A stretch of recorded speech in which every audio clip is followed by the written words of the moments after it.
你有想过要读台大吗？你知道除了聪明跟努力之外，还有一个能够大大帮助一个学生考上台大的条件，那就是他的出生地吗？今天就让我们从能上台大的都是哪些人，一起来聊聊教育不平等的议题吧。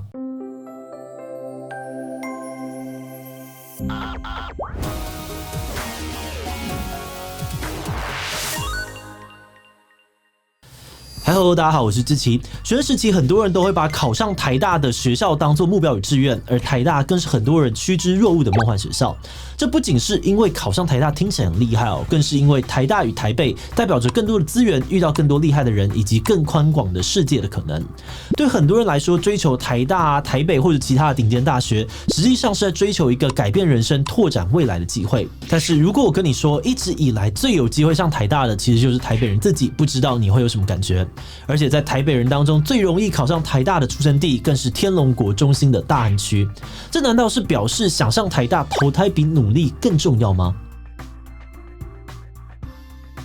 ？2016年有份研究论文指出，出生在台北市大安区的学生，比起全国其他地区更容易考进台大。这份论文是骆明庆教授发表的《谁是台大生：多元入学的影响》。研究里面提到，相比于全台各地，台北市学生能够上台大的几率是花莲县的7.37倍，而其中呢，大安区更是花莲县的12倍多。纵观来说，有 50% 的台大学生都来自于双北地区，而其他县市当中，就来自于高雄市、台中市跟桃园市的学生有超过 5%， 而其他地区的比例都在 1% 以下。此外，有大约 35% 的台大学生住在全国地区平均所得前 5% 的地方，而来自所得后 50% 的地区的学生呢，只有 5% 左右。可以看出，多数的台大学生都来自于生活环境比较富裕的地区。换句话说，谁能够考进台大，与他出生在哪里很有关系。而现实是，还有研究发现，一个人家里的有钱程度，也跟他考上好学校的几率成正比。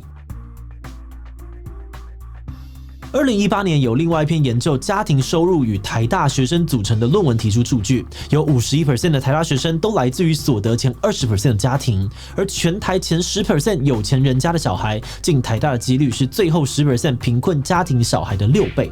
论文当中呢，还比较了台大学生公立大学学生还有私立大学学生家里的平均家庭年所得中位数，发现数字分别是150万、110万以及100万。也就是说，越好的大学里面，学生的平均家境状况也会越好。而如果我们换一个基准点，改成比较全台前5、前10、前20名的大学，一样会发现全校学生的平均家境跟学校的排名有正相关。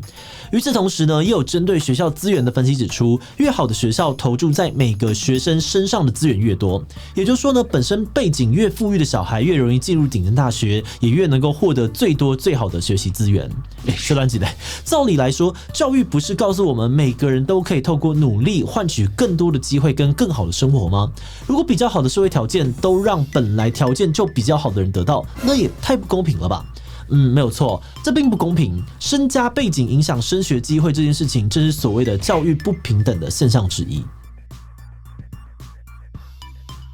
教育不平等是指每一位学生所获得的教育资源跟机会有落差，并不均等，导致大家虽然都有去上学，但是学习品质还有学习成效却天差地远。在一项针对各国15岁学生进行的国际学生能力评估测验当中发现，台湾背景最优势跟背景最劣势的学生的总体成绩测出来大约有3年的学历差距，而最前面 10% 与最后面 10% 的学生在阅读测验上面更有高达6年的学历差距。举例来说，阅读测验的内容可能像是这样子，请大家阅读一篇科学新闻，并判断新闻真正要表达的内容，选择正确的叙述。但填写测验的国2学生里面呢，有人能够正确理解文章，做出合理的解读，有人却几乎完全不懂，理解力还停留在小3的阶段。这么大的落差到底是怎么造成的呢？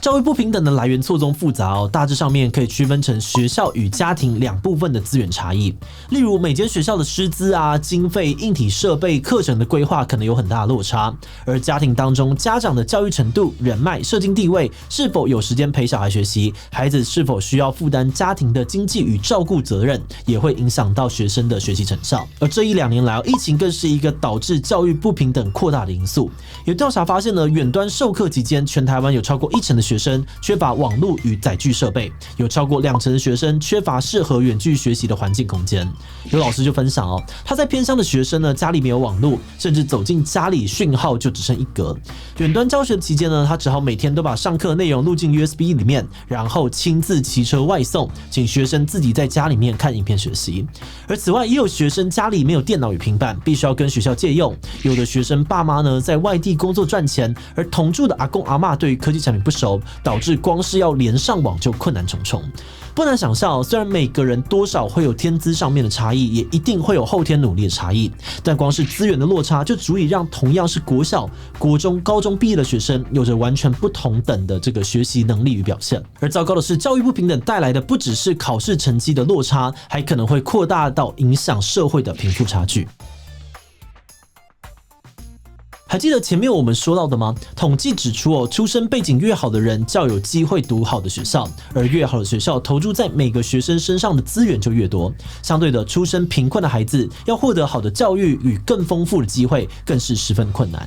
这种资源往优势者方向集中的现象呢，有个专有名词叫做反向重分配。而当出身好的学生因为更多的资源接触到更好的社交圈与社会阶级时，出身背景比较差的孩子却一直被困在努力不一定有收获的困境当中，人生的道路与机会也有可能因此受限在中下阶层徘徊。最后，教育不仅不能够带来公平的竞争的环境，反而还让出身阶级越来越难以翻转，导致整个社会的贫富差距越来越大。有资源的人除了有余裕创造理想的生活，也更容易掌控社会上面的权利，而没有资源的人可能光是为了生活就疲于奔命，更缺少了翻转命运的机会。而这样子的恶性循环呢，绝对不是我们理想中的教育目的。那么有没有办法能够让每个人获得的教育资源更平等呢？目前体制上还有许多学者个别的研究计划当中都提出了许多改善教育不平等的做法，例如多元入学当中的返新计划，政府联合企业一起推动的数位平权，民间对于偏乡学校硬体设备的补助，或者是许多大学的开放课程线上课程都是方法之一。但是也有研究指出，再多的学习资源，学生最需要的其实是老师的引导。只要有老师能够从弱势学生还小的时候就努力的介入，那么这些学生长大后的学历表现还有人生成就都有更大的可能与机会跟优势学生平起平坐。教师一直是资源不足的学校里面最缺乏的珍贵资源，但你知道吗？其实荧幕前的大家都可能是当老师的料。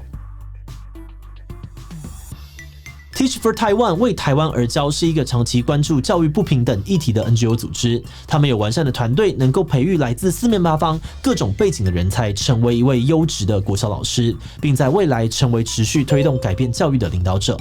TFT 在做的事情呢，就是跟台湾偏远缺乏资源的小学合作，将训练好的老师介绍到学校授课，并且跟家长社区维持良好的合作关系，一起提供孩子优质的课程与平等的教育机会。10年下来呢， TFT 已经透过这样子的计划影响了6000位孩童的学习历程，而曾经参与过计划的300位老师，有80%都持续在各个领域当中改善教育不平等的议题。对许多参与者来说，这不仅是一份有使命感的工作，同时也是一趟追寻人生意义的旅程。而最近 TFT 第10届招募计划正在进行当中。TFT 想要招募已经从大学毕业的人到偏乡国小担任2年的全职教师，前期呢不只有专业训练，在任教期间呢更有保证平均4万的月薪。而计划结束后， TFT 也与多家知名企业合作，让完成教育使命的老师在重返外界职场时拥有实习与优先面试的机会。如果你也想要为偏乡教育，甚至是为自己家乡的学校与孩子付出心力，让教育更平等，待会就点击资讯栏或者是置顶留言到 TFT 的官网了解更多的资讯吧。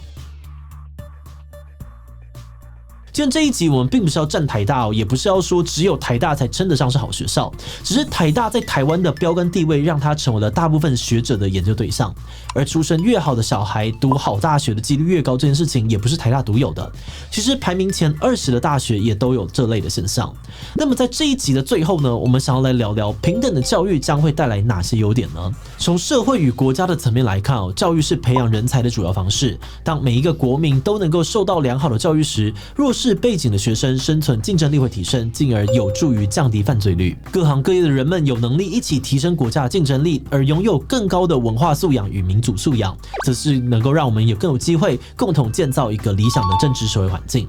那回到个人的层面来说，更平等的教育能够让人人不论出身背景都拥有更宽广的道路选择权以及尝试的本钱，让每个人能够有机会自我实践，找到工作与人生的意义。而这些都是我们认为教育不平等的议题值得也需要被改善的原因。而最后，再次欢迎有兴趣给自己还有给偏乡学生一个机会的大家，待会影片结束之后就到 TFT 的官网去看看吧。那么今天的提问就想来问大家回想过去的升学经验，你有曾经觉得人生很不公平吗？有，感觉自己已经很努力了，还是一直追不上前面的人？还好，我就是念书考试当个普通学生而已。所以不知道我以前还真的没有想过这个问题。其他留言告诉我们吧。最后，如果你喜欢今天的影片，欢迎分享出去，让更多人知道教育不平等需要被重视。此外呢，也可以点击这个地方看大学改抽签会不会更公平，以及取消指考后低分高就的乱象。那么今天的这一期就到这边告一段落，我们就明晚再见喽。